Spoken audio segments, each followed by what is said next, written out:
ডুয়ার্সের রেলপথে বিশেষ প্রযুক্তি ব্যবহার করতে গিয়ে দুর্ঘটনা।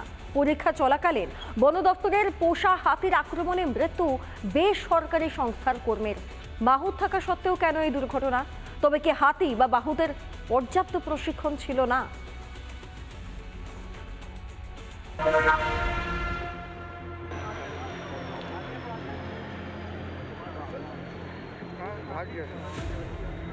ডুয়ার্সের রেলপথে বন্যপ্রাণীর সঙ্গে ট্রেনের সংঘর্ষ এড়াতে আলিপুরদুয়ারের রাজাভাতখাওয়া বনাঞ্চলে বিশেষ প্রযুক্তি বসানোর কাজ চলছিল।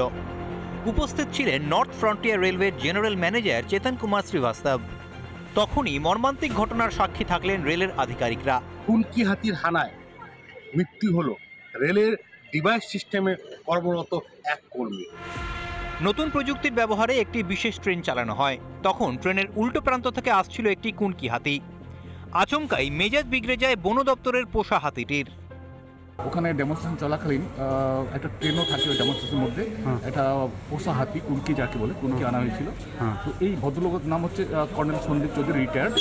ডেমনস্ট্রেশন দিচ্ছিলেন, হাতিটা যখন ব্যাক করে ওনাকে মেরে দেয়। তবে বন্যপ্রাণীর মতিগতি নিয়ে বিশেষ কিছু বলতে রাজি হননি নর্থ ফ্রন্টিয়ার রেলওয়ের general manager.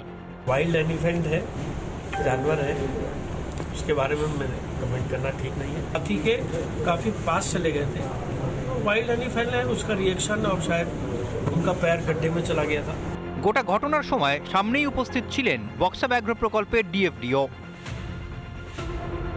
Sandeep Chaudhary 55 years as था।